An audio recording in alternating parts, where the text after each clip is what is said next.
Hello and welcome to Trust Me, I'm an Idiot. So this is the first in hopefully a series of videos where we're going to be building a gaming table.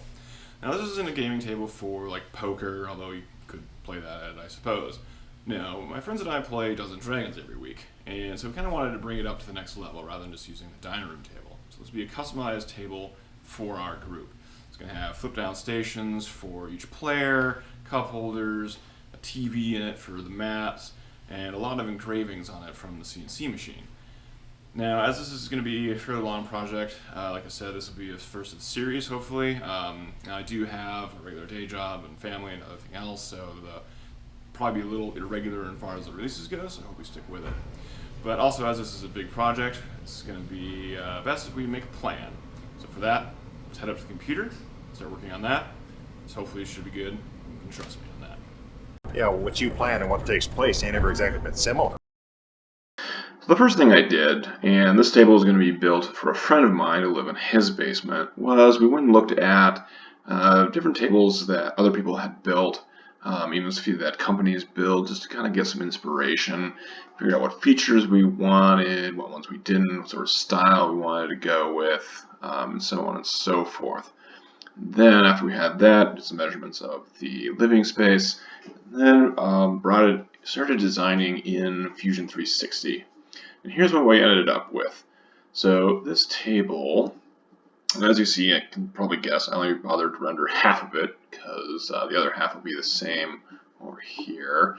This table has 3 stations on each side for players, and then a larger station on the end for the DM. I'll have a mirroring one over here for, player of the night or something too, if they want. Each of these stations then is in half and will fold up and allow to kind of narrow the table for when we aren't playing, and then give each player an additional play space for tablets, their character sheets, dice, minis, all that good stuff.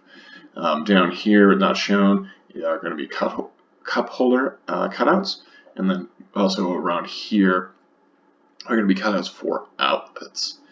This is all going to be oak, and we've got brass hinges here to allow for the folding. And if we want to take a spin around, take a look, see. So we've got mainly oak for the decorative faces, and then 2x4 structure on the inside.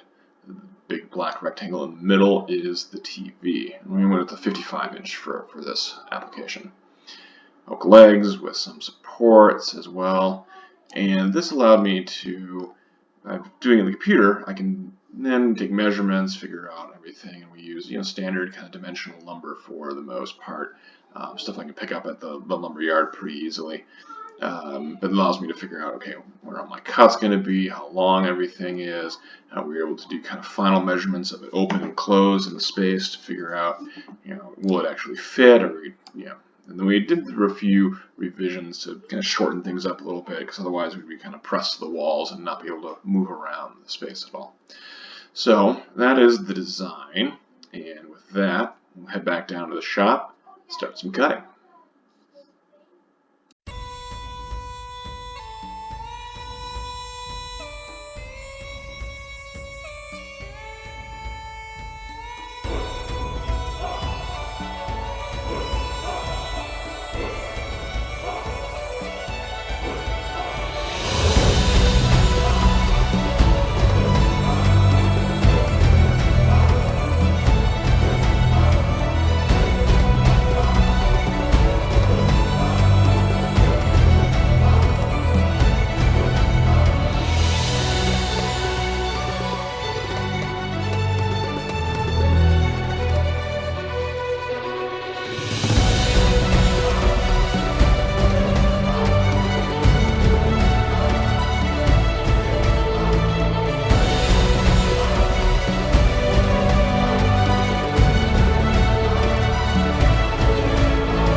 Alright, so that's all the major pieces cut.